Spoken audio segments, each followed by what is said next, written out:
a Andrés para que nos introduzca al predicador. Bueno, siempre es una bendición tener pues, que nos inviten de fuera para predicar. No te veo, Eric, ¿dónde estás? Venga, pues pásate ya para que oremos por ti. En este caso, los que sois miembros de la Iglesia sabéis que entre los diversos proyectos que apoyamos con las ofrendas que acabamos de recoger, hay muchos proyectos que apoyamos cada año, pero una de ellas es el programa de formación que llamamos el programa dual de la Escuela Evangélica de Teología. Vente aquí a mi lado. Y la verdad es que es una gran alegría tener hoy a un pastor de una de nuestras iglesias hermanas, la de Vilanova y la Geltrú, pastoreado por alguien que se ha formado en el programa dual. Y entonces, pues como iglesia, creo que también es un motivo de gran alegría y satisfacción que estemos pues apoyando de una manera pequeñita a que también en otros lugares vaya habiendo pastores para las iglesias, porque esto es una necesidad muy grande a lo largo y ancho de España. Entonces, bueno, Eric, por partida doble, entonces, por ti mismo. Grande y ancho, ¿te refieres a eso? Y también, pues, por este doble motivo, doble vinculación. Vamos a orar por ti, que el Señor nos hable. Pues, Señor, gracias por Eric, por Sara, por su familia. Gracias por ese nuevo ministerio que han iniciado allí ya hace pues, casi un año en Vilanova y la Geltrú. Y gracias por tenerle hoy aquí entre nosotros y pedimos que por medio de sus palabras podamos nosotros escuchar lo que tú, nuestro Dios, quieres decirnos en el día de hoy. En nombre de Cristo. Amén. Amén. Gracias. Bueno, no puedo empezar sin dar las gracias. Primero traigo saludos de la iglesia de Vilanova, por supuesto. Hay que ser formales, eso nos lo enseñan en el programa dual, así que saludos de parte de Vilanova. Y tampoco puedo empezar sin dar las gracias a la iglesia de Granollers por invitarnos y a muchos de los que estáis aquí en esta sala que nos habéis bendecido tanto a mí como a mi mujer desde hace mucho tiempo, algunos incluso desde que era un bebé ya me cuidaron, así que le podéis echar la culpa a ellos en parte, Ángel y Isa. Y de verdad, Andrés, Francisco, es que podría estar media hora dando agradecimientos. Así que Sara y yo os queremos dar muchísimas gracias por vuestro apoyo, vuestras oraciones. Marcos, gracias por invitarme. Espero que luego no te arrepientas. Pero muchísimas gracias. También por eso, por el apoyo al programa dual, por vuestras oraciones, por tantísimas cosas. Así que queda dicho oficialmente, gracias. Entonces, el tiempo empieza a contar a partir de ahora. Eso también me lo enseñaron en el programa dual. Y gracias a Marcos por haber cambiado el culto y por haberme regalado 20 minutos extras, ¿no? Que era el break este que tenéis entre turno y turno, para que pueda explayarme tranquilamente. Aunque Andrés ya ha hecho parte de mi trabajo, ya no sabemos de memoria el versículo, ¿verdad? Yo ni me había dado cuenta que estaba ese versículo en el pasaje, así que te lo agradezco, Andrés, te lo agradezco. Bueno, si no estoy equivocado, lleváis ya semanas y semanas viendo a través de las cartas de Pedro cómo podemos vivir en esperanza en medio de un mundo convulso.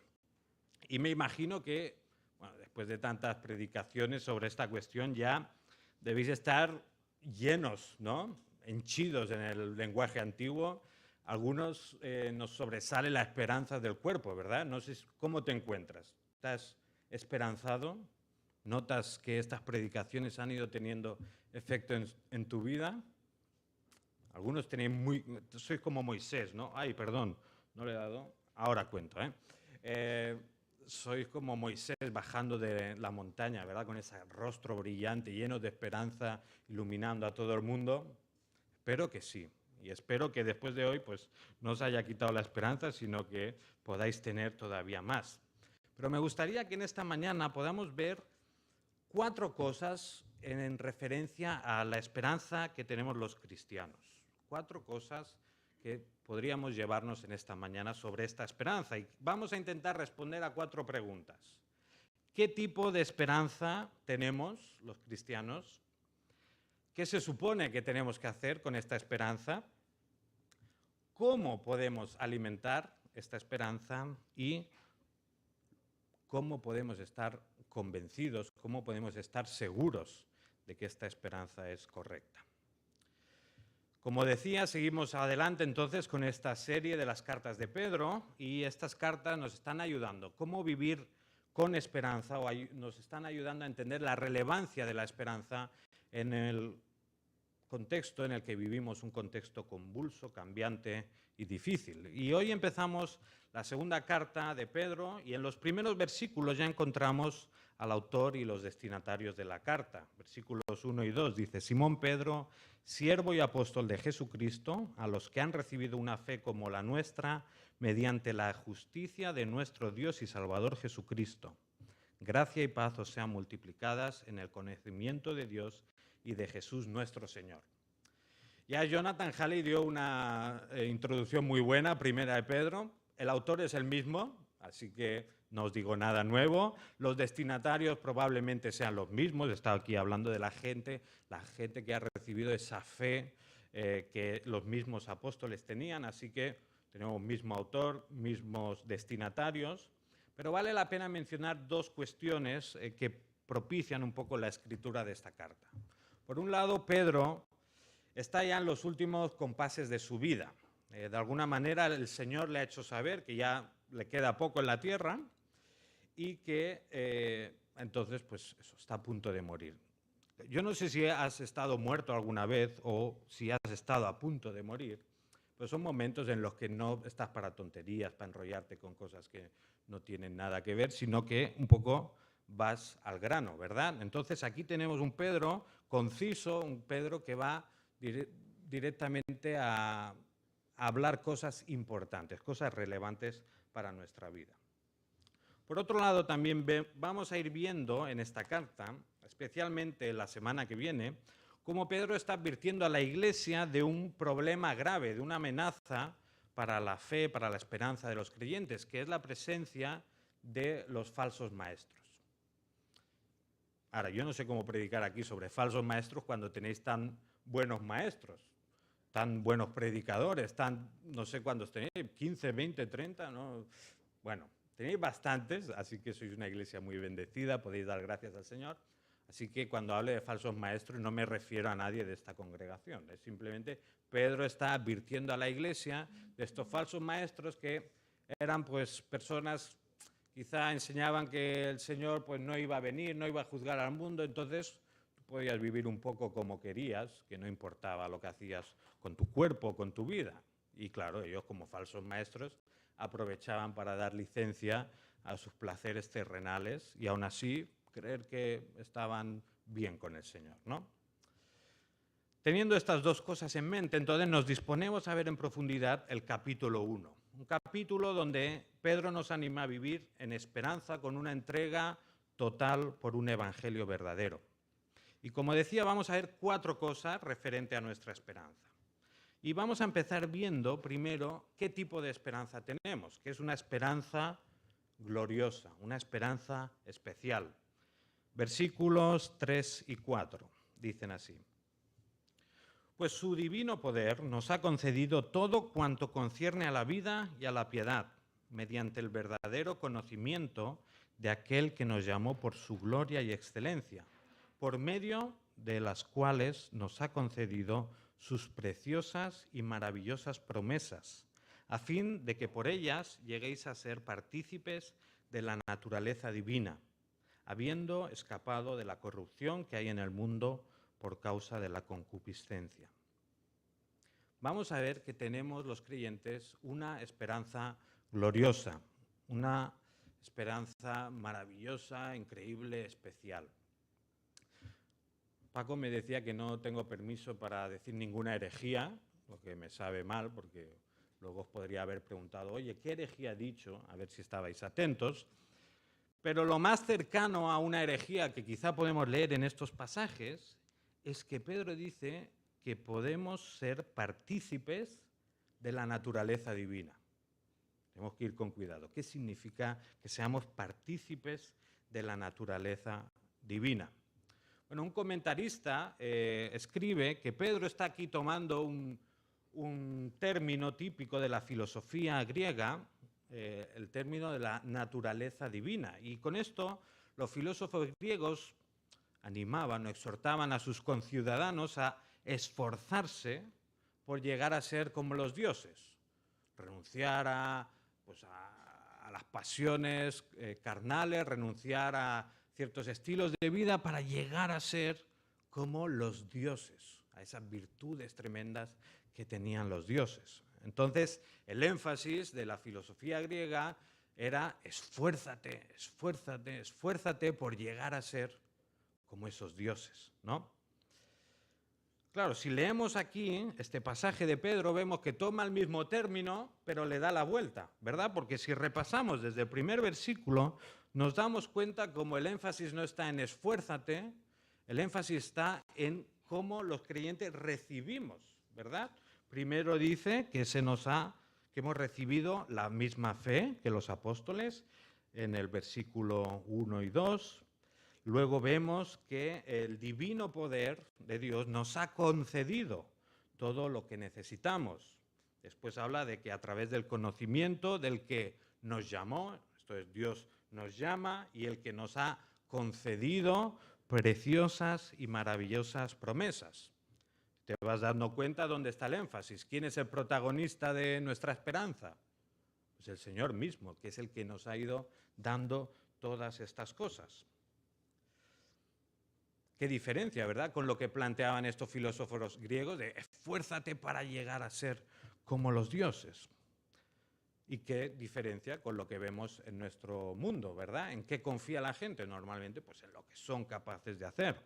Yo me imagino que si Rafa Nadal vuelve a Roland Garros, ¿en qué confía para ganar? En su experiencia, en su esfuerzo, en lo que ha estado entrenando durante el año, en cómo se cuida la alimentación, en cómo hace ejercicio. Cuando un cantante va a un concierto, ¿dónde está puesta su esperanza? Pues en todo lo que ha ensayado, en cómo han invertido en instrumentos, en tener un buen manager, hacer buena publicidad. La esperanza que tiene este mundo suele ser una esperanza que está situada en lo que yo logro, lo que yo consigo, lo que yo me puedo esforzar por hacer. Sin embargo, aquí Pedro está escribiendo a las personas, a los creyentes, que no se han ganado nada. La esperanza cristiana es gloriosa porque es un regalo, ¿verdad? Es algo que nos han dado, no es algo que hemos tenido que trabajar y esforzarnos por conseguir. Empezamos la fe, empezamos la vida cristiana con el regalo de Dios, con algo que nos ha sido concedido. E insisto, no es gloriosa una esperanza que no depende de lo que nosotros podemos lograr, una esperanza que no nos hemos tenido que trabajar. Claro, lo más glorioso de esta esperanza no es solo que es un regalo que el Señor nos da, sino que lo más glorioso es hacia lo que apunta esta esperanza.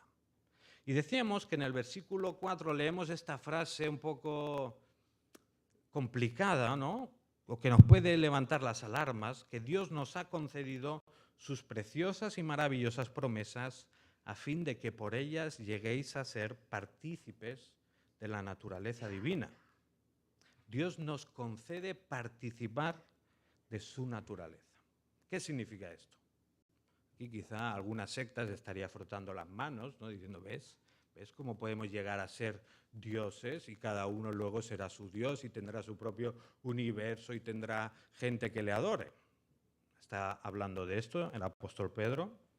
Pues ya aviso que no, que nadie se crea esta herejía, por favor. ¿Pero a qué se refiere con que participamos de la naturaleza divina? Fijaos, hay versiones que aún lo complican un poco más. La Biblia textual lo traduce aún de una forma más llamativa.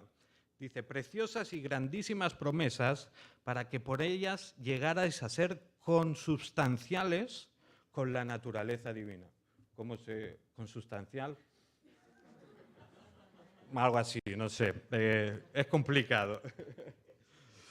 Consubstanciales, ¿qué significa esto de que seamos consubstanciales con la naturaleza divina? Bueno, si nos fijamos en el contexto más inmediato, vemos que Pedro equipara este participar de la naturaleza divina con escapar de la corrupción que hay en el mundo a causa de la concupiscencia.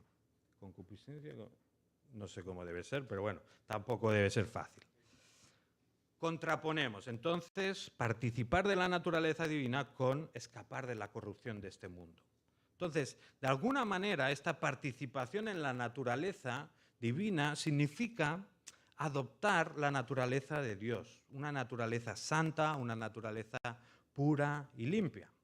Si pensamos en el verbo participar, lo conocéis de sobras, el verbo koinonía, ¿verdad? ¿Qué significa? El verbo comunión, ¿no? Entonces está hablando de que tenemos comunión con la naturaleza de Dios.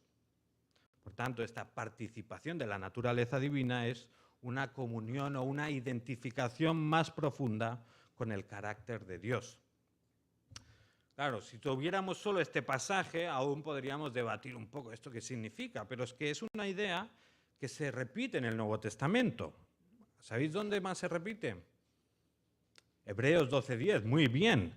Dice ahí el autor de Hebreos, hablando de la disciplina divina, de cómo el Señor trabaja en nuestra vida, de cómo los padres que tuvimos, ¿no?, en esta tierra pues hicieron lo que pudieron y siguen haciendo lo que pueden, pero dice que Dios nos disciplina para nuestro bien, para que participemos de su santidad.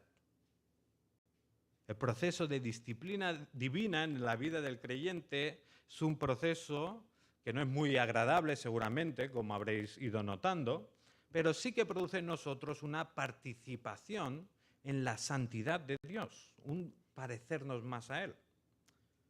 ¿Hay algún otro sitio en la palabra donde se nos hable de la misma idea? Pues sí, hay uno ya que describe casi hasta el final, ¿verdad?, del proceso, primera de Juan 3:2. Tenéis unas páginas más hacia atrás. Amados, ahora somos hijos de Dios y aún no se ha manifestado lo que habremos de ser. Pero sabemos que cuando Él se manifieste, seremos semejantes a Él, porque le veremos como Él es. En este Juan ya está como viendo el final del proceso, ¿no? Cuando le veamos, seremos semejantes a Él, seremos como Dios. Ahora, no seremos Dios, no participamos de su esencia, pero participamos de su naturaleza. No seremos Dios, pero seremos como Dios. Llegará el día donde nuestra naturaleza será tan santificada que podremos experimentar una comunión con Dios mucho más profunda y mucho más satisfactoria de lo que nos podemos llegar a imaginar. Si quieres saber más sobre esta comunión, pues vete al final de la Biblia, Apocalipsis 21, 22, donde vemos un mundo donde ya no hay llanto, ya no hay dolor, ni sufrimiento, ni muerte. Un mundo donde los creyentes vivimos en la presencia continua de Dios, disfrutando de Él y de su creación. Yo no sé tú, pero yo tengo unas ganas tremendas de disfrutar de esto. Yo en mi iglesia digo varias veces que tengo ganas de morirme. No porque mi vida aquí sea mala ni nada, al revés, soy muy bendecido, pero es que es incomparable. Entonces, no sé si tú tienes ya ganas de estar en presencia de Dios. Lo hemos cantado, veremos, estaremos cara a cara con Él. ¿No tienes ganas de estar con Dios? De verle completamente, de entenderle más, de adorarle junto a todos los hermanos de la historia. Yo tenía la esperanza de no tener que llegar al domingo porque ya estuviéramos ahí, pero bueno, estamos aquí, pues vamos a seguir con el trabajo, ¿no? Pero qué gusto, qué tremendo será estar en la presencia de Dios ya sin estar afectados por el pecado, sin estar cantando en la iglesia y estar pendiente de quién llega tarde, ¿no? ¿Gustaría? ¿Quién entra ahora a estas horas? O estar pues hablando con la familia y que nadie se enfade uno con otro, o estar pues eso, disfrutando de Dios sin dormirte, como quizá nos pasa leyendo la Biblia, orando y nos despistamos, nos vamos de un lado para el otro con pensamientos intrusos. En ese momento estaremos en la presencia de Dios, seremos como Él y disfrutaremos de Él eternamente.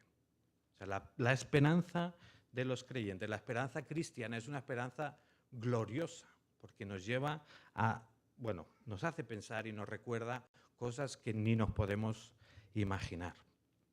Y como digo, no sé si esto te parece gran cosa, si no, si te despierta alguna emoción, si esto te genera alegría o felicidad. Imaginaos que esta noche, cuando llegas a casa o en algún momento del día, se te aparece un ángel. No un ángel Martínez, que se nos aparece a todos aquí los domingos, pero un ángel de verdad, un ángel del Señor, y te dice, el Señor te ha concedido la capacidad de volar como los pájaros. Qué gusto, ¿no? Volar como los pájaros, no más atascos, poderte ir a la montaña cuando quieres, disfrutar de la creación de Dios, te molestan, te vas volando. Qué gusto, ¿no? No, a mí no me molesta nadie, pero seguro que a vosotros sí. Pero, ¿te haría ilusión? Sí, ¿no? Te generaría alegría, estarías, ay, gracias Señor por concederme esto que me has dado. Esa alegría vendría ¿por qué? Porque Dios nos estaría dejando participar de la naturaleza de un pájaro. De un pájaro. ¿Cuánta alegría nos genera la promesa de Dios, la esperanza de que participamos de la naturaleza divina? Una naturaleza mucho más superior que cualquier pájaro, por bonito que sea. ¿Verdad? ¿Cuánto nos maravillamos de que el Señor nos hace estas promesas tan gloriosas, tan maravillosas, como dice el apóstol Pedro? Entonces te animo a que pienses en esta esperanza, que de tu corazón brote alabanzas, adoración a Dios, dándole las gracias por esta esperanza tan gloriosa que nos ha dado. Y quizá tus circunstancias actuales pues no te llevan a explotar de alegría, ¿no? Quizá alguna enfermedad, quizá la pérdida de algún familiar, la falta de trabajo, no te lleva a estar como hinchado, ¿no? Y se me desbordo esperanza por todos los lados, ¿no? Pero lo cierto es que esta esperanza también es gloriosa porque no cambia con nuestras circunstancias. La esperanza de los creyentes es independiente a las cosas que están pasando a nuestro alrededor. Así que te animo a que adores al Señor por sus promesas y que te maravilles por lo que Él te ha prometido. Ahora, vamos a acelerar un poco y después de ver que tenemos una esperanza gloriosa, ahora vemos que también tenemos una esperanza diligente. Y uno podría cometer el error de pensar, ¿no?, en esta esperanza que tenemos como algo exclusivamente del futuro, ¿no? Ya cuando me muera, cuando esté con el Señor, ya adoptaré esta naturaleza divina, ya seré como Él, ya disfrutaré perfectamente del Señor. Pero lo cierto es que Pedro no se está refiriendo precisamente al futuro, sino que Pedro de alguna manera está trayendo futuro ahora y está diciendo, ahora podemos participar de la naturaleza divina. Ahora podemos ser más como el Señor. Y en estos versículos Pedro no está abogando por una esperanza que te distrae de las circunstancias, ¿no? Bueno, lo estás pasando mal, pues piensa en el futuro y ya está, y te olvidas del presente. Pedro nos está hablando de una esperanza que modifica y que transforma nuestra realidad, que transforma nuestra forma de ser. Participar de la naturaleza divina no es algo que solo experimentaremos en el cielo y en la tierra nuevos, sino que participar de la santidad de Dios es algo que ya podemos hacer. Y de hecho es algo que ya debemos hacer. Y lo hemos leído, lo sabéis de memoria. ¿Queréis que probemos a decirlo de memoria otra vez o no? Falta de fe o bueno, yo lo leo, ¿vale? Porque quizá es otra versión, pero luego lo probáis en casa, ¿de acuerdo? Segunda de Pedro, leemos del 5 hasta el 8. Dice, por esta razón también, obrando con toda diligencia, añadid a vuestra fe virtud, y a la virtud conocimiento, al conocimiento dominio propio, al dominio propio perseverancia, y a la perseverancia piedad, a la piedad fraternidad, y a la fraternidad amor. Pues estas virtudes, al estar en vosotros y al abundar, no os dejarán ociosos ni estériles en el verdadero conocimiento de nuestro Señor Jesucristo. Volvemos a pensar en el primer siglo, volvemos a pensar en los griegos y hablábamos, ¿no?, de que los filósofos decían, no, esfuérzate para ser como los dioses, esfuérzate, déjate la vida para ser como ellos y entonces serás pues, una persona excelente, llena de virtud, etcétera, etcétera.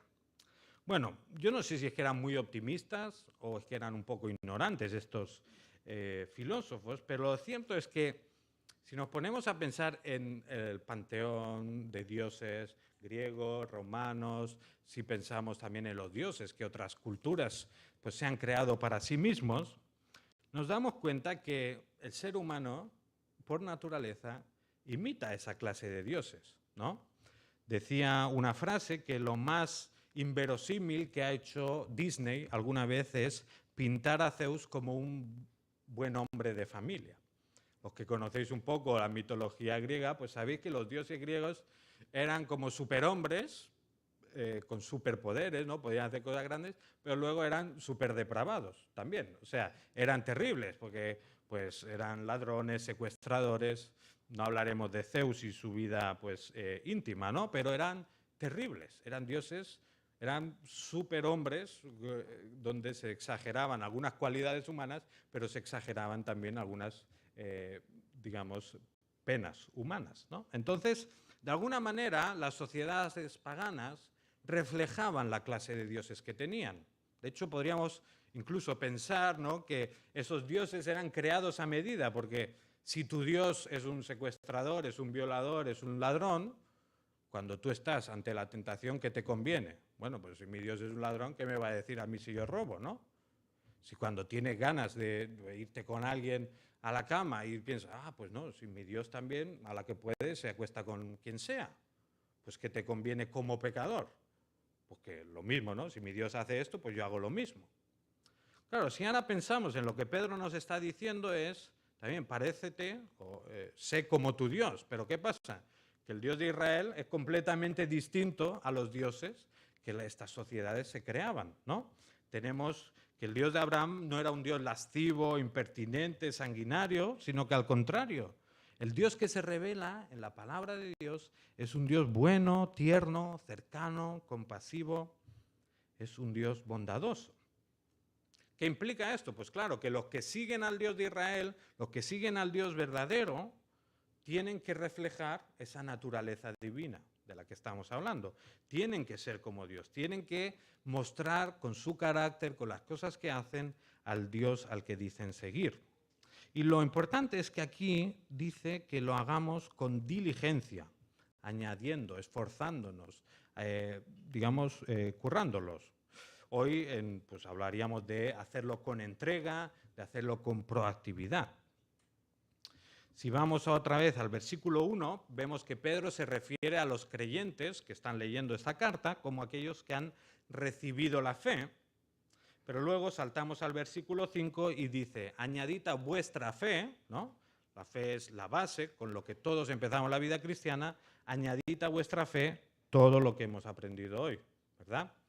Añadid a vuestra fe, digamos, la fe sería como la masa de la pizza y luego lo otro pues serían las cosas que añadimos a la fe. No sé si es que tengo hambre o algo, pero me parece, ¿no? La fe, todos tenemos la fe. ¿De acuerdo? Ahora, ¿qué pasa? Cuando empezamos a leer virtud, conocimiento, dominio propio, perseverancia, y pensamos en la pizza, por ejemplo, pues a mí me gusta con esto, a mí me gusta con lo otro, vemos como si fuera una especie de buffet libre, ¿no? Que me pongo en la pizza lo que quiero. En cambio, Pedro no está hablando en ese sentido, ¿no? De te doy una lista y toma lo que quieras, sino que Pedro está diciendo, añadid a vuestra fe virtud, y a la virtud tal, y a esto lo otro, y a esto lo otro. O sea, está diciendo, esto no toma lo que tú quieras, yo me cojo mucha virtud, pero el dominio propio que se lo quede otro. No, todas estas virtudes y todas estas cosas buenas son un pack. Entonces, Pedro nos está llamando a imitar todas estas cosas, no solo las que más nos gusten o las que nos resulten más fáciles. Ahora, no voy a dar muchas vueltas a estas cualidades porque ya más o menos sabemos lo que significan, no hace falta que os dé definiciones, luego si no vais a casa y lo buscáis, pero teniendo en cuenta nuestra perspectiva protestante, evangélica, teniendo en cuenta que tenemos grabado a fuego, ¿no?, que somos salvos por la fe, que no somos salvos por gracia, pues nos choca a veces ver que la Biblia nos llama a esforzarnos. La Biblia nos llama, en este caso, dice, obrando con diligencia y esforzarnos por añadir cosas a nuestra fe. No es lo que criticamos a otras religiones que añaden cosas a la fe. No, te puedes salvar si tienes fe, pero si además haces esto, si vienes los domingos al culto, si das la ofrenda, si haces esto, si haces los otros, ¿no? A veces escuchamos fe, obras y esfuerzo y ya decimos, no. Efesios 2:8, porque por gracia sois salvos por medio de la fe.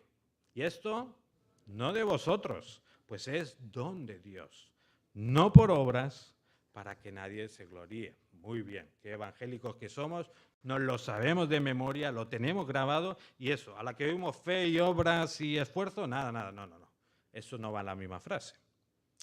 Claro, esto se vuelve un poco más escandaloso porque si leemos el versículo 10, segunda de Pedro 10, dice, así que hermanos, sed tanto más diligentes para hacer firme vuestro llamado y elección de parte de Dios. Porque mientras hagáis estas cosas, nunca tropezaréis, pues de esta manera os será concedida ampliamente la entrada al reino eterno de nuestro Señor y Salvador Jesucristo. ¿Cómo que es hacer firme nuestro llamado y nuestra elección? ¿No es Dios el que nos ha llamado? ¿No es Dios el que nos ha escogido? ¿Para qué vamos a esforzarnos? Dice, haciendo estas cosas no tropezaremos nunca. Haciendo estas cosas. Y dice, se nos abrirán en par las puertas del reino eterno del Señor Jesús. ¿No está enseñando esto entonces una salvación por obras? Si hacéis estas cosas, entonces se os abrirán las puertas del reino eterno de Jesús. ¿Qué pasa? ¿Que Pedro realmente era el primer papa o algo así? No, ¿verdad? Algo tendremos que entender de esto. De hecho, si pensamos ahora en Jesús, Mateo 25, ¿cómo acaba esa escena que Jesús está relatando sobre las ovejas, las cabras, salvando a unos y otros yendo a condenación eterna? ¿Qué le dice a las ovejas? Porque vosotras me vestisteis cuando estaba desnudo, me disteis de comer cuando tenía hambre, me disteis de beber cuando tenía sed. Porque hicisteis esas cosas, entrad en el reino que el Padre tiene preparado para vosotros. Otra vez, pensaba, salvación por obras, es lo que está enseñando Pedro y es lo que enseñaba quizá Jesús. Que nadie entre en pánico, no os preocupéis. Podríamos decir que no somos salvos por obras, pero no somos salvos sin obras. ¿Se entiende la diferencia? No somos salvos por obras, pero no somos salvos sin obras. Algunos lo dicen, no, somos salvos solo por la fe, pero no por una fe que está sola.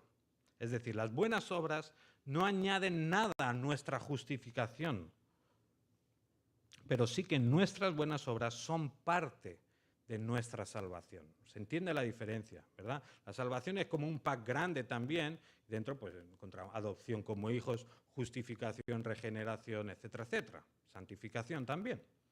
Dentro de ese pack grande de la salvación está la justificación, ¿no? Delante de Dios somos declarados justos solo por la fe, no por nada que hayamos hecho. Pero dentro de ese pack grande de la salvación también viene la santificación, ese proceso por el cual participamos de la naturaleza de Dios, cada vez nos parecemos más a Él y eso implica buenas obras, eso implica transformación de carácter. Efesios 2, 8, lo sabíamos de memoria, ¿no? No somos salvos solo por gracia, solo por la fe, no por obras para que nadie se gloríe, pero ¿qué dice después del versículo 10? Porque somos hechura suya, creados en Cristo Jesús, para buenas obras, las cuales Dios preparó de antemano para que anduviésemos en ellas. Somos salvos por la fe, pero salvos para buenas obras. Por tanto, tiene sentido entonces que hablemos de esforzarnos, de añadir a nuestra fe, de actuar con diligencia. Tenemos una esperanza gloriosa, ¿no? Una esperanza maravillosa que hemos visto en el primer punto, pero también tenemos una esperanza que se traduce en una forma de vivir, una vida que refleja el carácter de Dios. Y si te has convertido, si sigues al Señor, si intentas imitar a Jesús, te habrás dado cuenta que reflejar el carácter de Dios no es fácil, ¿verdad? El añadir piedad, virtud, dominio propio y todas estas cualidades no es algo que ocurre así de forma automática. Me convierto, me bautizo y ya está.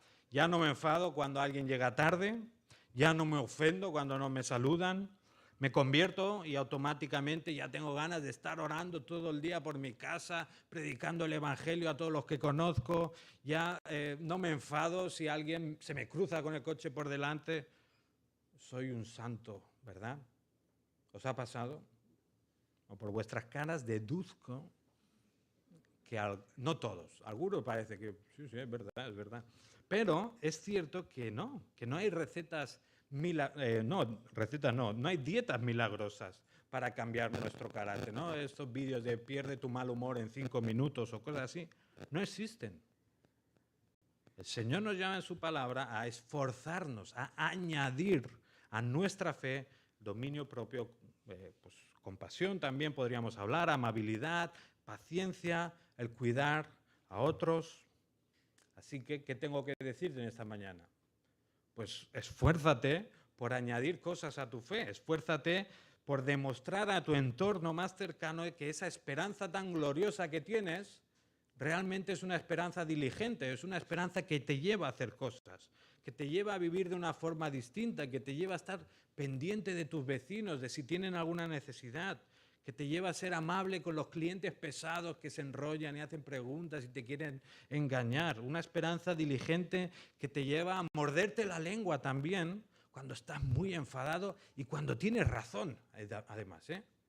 Pero esa esperanza diligente te lleva a callarte, a perdonar a aquel que otra vez te ha hecho daño de la misma manera. Tenemos una esperanza diligente, así que te animo a que te entregues a demostrar la esperanza que tienes. Ya hemos visto entonces, tenemos una esperanza gloriosa, una esperanza diligente y ahora vemos también que tenemos una esperanza memorial. Bueno, ¿qué significa esto? Tenemos una esperanza memorial. ¿Cómo podemos alimentar esta esperanza que tenemos? ¿Qué podemos hacer para que nuestra esperanza no sea algo estéril, algo que no tenga fruto? Pues seguimos leyendo. En el versículo 12 al 15 leemos lo siguiente. Por tanto, siempre estaré listo para recordaros estas cosas, aunque vosotros ya las sabéis y habéis sido confirmados en la verdad que está presente en vosotros. Y considero justo, mientras esté en este cuerpo, estimularos recordándoos todas estas cosas, sabiendo que mi separación del cuerpo terrenal es inminente, tal como me lo ha declarado nuestro Señor Jesucristo.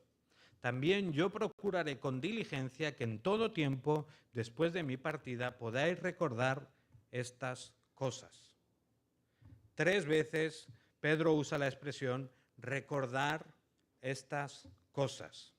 Él sabe que para que una esperanza gloriosa se transforme en una esperanza diligente, es necesario usar la memoria, es necesario recordar algunas cosas. Si Pedro pretende que los creyentes participen de una naturaleza divina y se esfuercen por vivir vidas santas, es necesario entonces que los creyentes recuerden estas cosas. Ahora, ¿qué son estas cosas? Porque no podría ser más ambiguo, ¿verdad? Estas cosas. Bueno, probablemente Pedro se está refiriendo a todo el contenido de la carta, ¿no? A lo que está hablando de esforzarse por participar de la naturaleza divina, también lo que veremos de cuidarse de los falsos maestros, recordar también que hay un juicio y que el Señor sí que volverá. Pedro seguramente está refiriéndose a todas las cosas. Aún así, los cristianos tienen que tener en mente cosas más específicas que vamos a ver. Si nos fijamos en los versículos anteriores, en el versículo 9, bueno, leemos el 8 y el 9 otra vez. Dice, pues estas virtudes, al estar en vosotros y al abundar, no os dejarán ociosos ni estériles en el verdadero conocimiento de nuestro Señor Jesucristo. Porque el que carece de estas virtudes es ciego o corto de vista, habiendo olvidado la purificación de sus pecados pasados. ¿Qué es aquello que olvidaban los que tenían una esperanza y un conocimiento de Dios estéril? Habían olvidado la purificación de sus pecados. Entonces, cuando ahora Pedro está insistiendo, recordad estas cosas para tener una esperanza diligente, pues ¿a qué se está refiriendo principalmente? A la purificación de nuestros pecados pasados.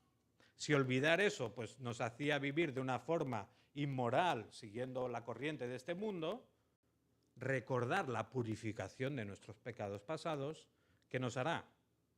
Pues vivir una vida santa, participar de la naturaleza divina. Ya hemos dicho, estos falsos maestros pues daban rienda suelta a sus pasiones porque habían olvidado la purificación de sus pecados pasados. Habían olvidado que Jesús no solo murió para justificarnos delante del Padre, ¿no? Para darnos, digamos, una limpieza de expediente, para que a nivel legal ya no tenemos ningún pecado, sino que Jesús también muere en la cruz, Jesús también se entrega para lidiar con nuestro pecado en el día a día.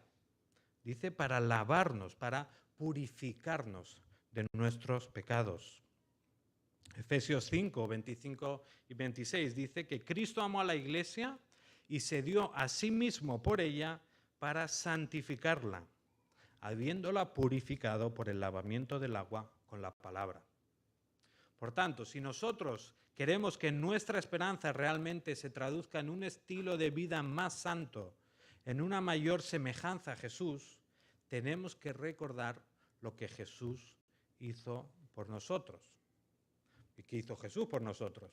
Como decíamos, Jesús no solo, Jesús muere, ¿por qué? Por nuestra culpa, muere absorbiendo el castigo que merecían nuestros pecados, absorbiendo pues la ira del Padre que teníamos que recibir nosotros. Y eso lo hace Jesús.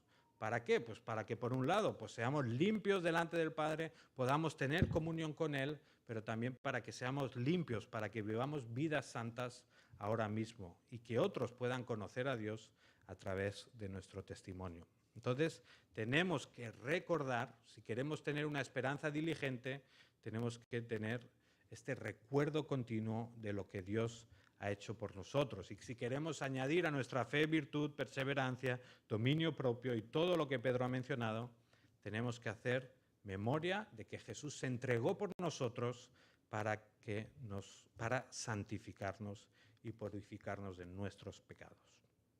Entonces tenemos también una esperanza memorial, una esperanza que nos lleva a trabajar nuestra memoria. Llegamos entonces al último punto, donde vemos finalmente que la esperanza cristiana es una esperanza atestiguada también. No sé si esta semana habéis visto una noticia un poco curiosa y que parece muy increíble, ¿no? Un Brad Pitt de mentira estafa 170.000 euros a una mujer en Granada. Parece un titular del Mundo Today o alguna web de estas de broma, ¿verdad? Pero no. Aparentemente una mujer que estaba metida en un grupo de Facebook, de estos de grupos de fans de tal y tal que persona, estaba en el grupo de fans de Brad Pitt. Y pues de alguna manera alguien contactó con ella diciendo que era el propio Brad Pitt, empezaron a hablar y se enamoraron perdidamente. Se enamoraron. Entonces, esta mujer llegó a creer que tenía una relación, que Brad Pitt se había enamorado de ella y ella de Brad Pitt. Entonces él le decía pues, que iba a venir a España, que iba a venir con él. Entonces, no quiero hacer burla de la desgracia de esta mujer, por supuesto, pero sí que me llamó la atención pensar que en algún momento esta mujer tendría que pensar, esto es demasiado bueno para ser verdad, ¿no? O como este actor que encima es súper rico, me está pidiendo dinero a mí para que le ayude a venir a España, ¿no? Demasiado bueno para ser verdad. Y lo que estamos hablando hoy, esta esperanza gloriosa, esta esperanza diligente, quizá nos puede sonar demasiado bueno para ser verdad, ¿no? Que pecadores como nosotros puedan tener comunión eterna con un Dios santo, justo, perfecto, puro, ¿no os parece todavía más inverosímil? ¿No os parece demasiado bueno para ser verdad? ¿Cómo puedes saber tú que esta esperanza de la que estamos hablando tantas semanas es real, es verdadera, que te la puedes creer? ¿Cómo podemos estar seguros de eso? Bueno, Pedro nos da unos argumentos para creer, para que sepamos que podemos creer en la esperanza de la que estamos hablando. Si leemos del versículo 16 en adelante, leemos lo siguiente. Dice, porque cuando os dimos a conocer el poder y la venida de nuestro Señor Jesucristo, no seguimos fábulas ingeniosamente inventadas, sino que fuimos testigos oculares de su majestad. Pues cuando él recibió honor y gloria de Dios Padre, la majestuosa gloria le hizo esta declaración: este es mi Hijo amado en quien me he complacido. Y nosotros mismos escuchamos esta declaración hecha desde el cielo cuando estábamos con él en el Monte Santo. Esto es lo que Pedro describe de su propia experiencia, de lo que él ha visto y oído. Nos recuerda también a lo que tenemos en Primera de Juan, ¿verdad? Capítulo 1, versículos del 1 al 3.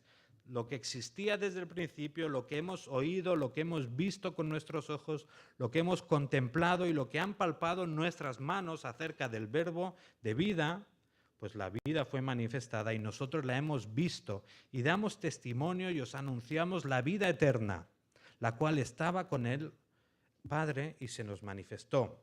Lo que hemos visto y oído os proclamamos también a vosotros. ¿Cómo podemos creer que esta fe es verdad? Bueno, en parte la creemos porque los apóstoles fueron testigos de la obra de Jesús, fueron los que estuvieron ahí en primera fila viendo lo que Jesús hacía, lo que Jesús enseñaba y lo que ocurrió en el primer siglo. Y hacen mucho énfasis, ¿verdad? Dice lo que hemos visto, oído, tocado, estuvimos allí, lo hemos visto, o sea, es que, ¿qué más nos van a decir, verdad? Pedro recuerda a sus lectores que todas estas cosas tan preciosas que nos están anunciando y nos están diciendo están basadas en algo histórico, en algo que ha ocurrido de verdad, no en una fábula, no en cosas inventadas o en mitología. No son leyendas moralistas, sino que era un mensaje que estaba anclado en la realidad y de lo que ellos habían sido testigos de primera mano. Y tienes que saber que la fe cristiana es una fe que se basa en evidencias históricas. La esperanza cristiana no tiene nada que ver con la tendencia actual, ¿no? De que cada uno, bueno, pues tú crees lo que te parezca, si a ti te va bien, oye, adelante, créetelo y que seas feliz, ¿no? La fe cristiana no se presta al relativismo de nuestro tiempo. O Jesús vino a esta tierra, vivió en el primer siglo, murió en una cruz, resucitó al tercer día y ascendió al cielo, o nuestra fe pues es una farsa completamente. Y Pablo en 1 Corintios, ¿verdad?, reconoce, si Jesús no resucitó, vana es nuestra fe. Los cristianos somos los más desgraciados de este mundo, somos lamentables, estamos perdiendo el tiempo y mejor sería que nos fuéramos a otro lugar. En cambio, Pedro está diciendo, no, estas cosas ocurrieron, hemos sido testigos de ellas y las podéis creer. Y en este pasaje Pedro está haciendo referencia a uno de los, eventos más maravillosos e inexplicables de la historia, la transfiguración de Jesús. Yo todavía admito que no la entiendo del todo, no entiendo qué significa del todo o su significado más profundo, pero reconozco que fue un evento tremendo, ¿no? Algo que se nos escapa a nuestra comprensión, algo que cuesta de imaginar, pero algo que vieron algunos, como Pedro, como Juan y su hermano, ¿verdad? Y de alguna manera Moisés, Elías se aparecieron ahí con Jesús. Pedro lo estaba viendo, ese blanco resplandeciente que ni el mejor, como dice, el mejor limpiador o el mejor podría conseguir un blanco tan resplandeciente. Y encima escucharon una voz del cielo que decía, este es mi Hijo amado, en él tengo complacencia. ¿Qué otra experiencia podría superar a esto? Si tuvieras que escoger algo en lo que basar tu fe, algo en lo que basar tu esperanza, ¿qué escogerías? Esta experiencia de la transfiguración, donde oyes directamente a Dios, donde ves a Jesús hacer cosas tan maravillosas, ¿o escogerías leer el Antiguo Testamento? ¿Con qué te quedarías? ¿Qué crees que te daría más fuerza para creer en el Señor y para tener claro que la esperanza que Él nos transmite es una esperanza verdadera? Bueno, en nuestro ambiente actual quizá la experiencia es lo que prima, ¿no? Lo que tú has vivido, lo que has visto, lo que has oído, eso está por encima de todo. Y luego encima está lo que tú sientes. Ya lo que tú sientes es el no va más. Si tú lo sientes, adelante. No importa la evidencia que tengas ante tus ojos. Si tú lo sientes, tira para adelante con eso. Fijaos, Pedro, qué nos dice en el versículo 19. Teniendo en cuenta esto que ha vivido el evento quizá más espectacular de la historia. Versículo 19. Y así tenemos la palabra profética más segura, a la cual hacéis bien en prestar atención como a una lámpara que brilla en el lugar oscuro, hasta que el día despunte y el lucero de la mañana aparezca en vuestros corazones. Pero ante todo, sabed esto, que ninguna profecía de la Escritura es asunto de interpretación personal, pues ninguna profecía fue dada jamás por un acto de voluntad humana, sino que hombres inspirados por el Espíritu Santo hablaron de parte de Dios. A pesar de que Pedro es testigo en primera línea de este evento tan maravilloso como es la transfiguración de Jesús, hay algo que sustenta su esperanza y su fe de una forma más fuerte y más segura. Y eso es el testimonio de la Escritura, la palabra de Dios. ¿Qué escogerías entonces para sustentar tu fe? La experiencia esta de ser testigo, quizá de escuchar a Dios, que se te aparezca, como decíamos, un ángel y te anuncie algo y tú lo veas, incluso que puedas, no sé, si te apareciera Jesús, lo grabaras con tu móvil y te lo pudieras quedar para irlo viendo. ¿Crees que eso sería una ancla más fuerte o una seguridad más fuerte para tu esperanza? Pedro dice que no. Pedro dice, tenemos la palabra de Dios más segura. O sea, si nuestra esperanza se fundamenta en algo, sí, en el testimonio de los apóstoles, por supuesto, ellos no reniegan de su experiencia, la usan como un argumento más, pero están diciendo, por encima de nuestra experiencia, ¿qué hay? La palabra de Dios, lo que Él ha dicho, ¿no? Porque al final, en el evento de la transfiguración, ¿qué dice Dios? Una frase, ¿no? Este es mi Hijo amado, en Él tengo complacencia. ¿Qué ha dicho Dios en toda la Biblia?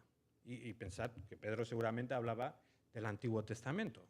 Pues nos ha dicho muchísimo más. Entonces tenemos que tener claro que nuestra esperanza se ancla en la palabra de Dios, que en la Biblia tenemos lo que necesitamos para creer, para tener esta esperanza tan gloriosa, esta esperanza diligente y esta esperanza memorial. Entonces, usemos la palabra de Dios como lo que realmente ancla nuestras vidas. Quizá a veces pues tendemos a, no, yo es que escuché una canción y me emocioné mucho y yo sé que ahí el Señor me tocó y eso es lo que me da fuerzas para seguir adelante.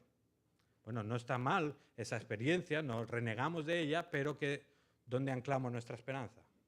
La anclamos en la palabra de Dios, en lo que Él ha revelado, en que Él ha dicho que realmente nuestros pecados han sido perdonados por el sacrificio de su Hijo Jesús y que podemos participar de la naturaleza divina. Acabamos ya, no os preocupéis, disculpadme el enrollarme, pero acabamos con un pasaje en Hebreos que un poco resume esto que estamos diciendo. Dice Hebreos 6, versículo 11 y 12 y luego el 17. Dice, pero deseamos que cada uno de vosotros muestre la misma solicitud hasta el fin, para alcanzar la plena seguridad de la esperanza, a fin de que no seáis indolentes, sino imitadores de los que mediante la fe y la paciencia heredan las promesas. Seguimos en el 17.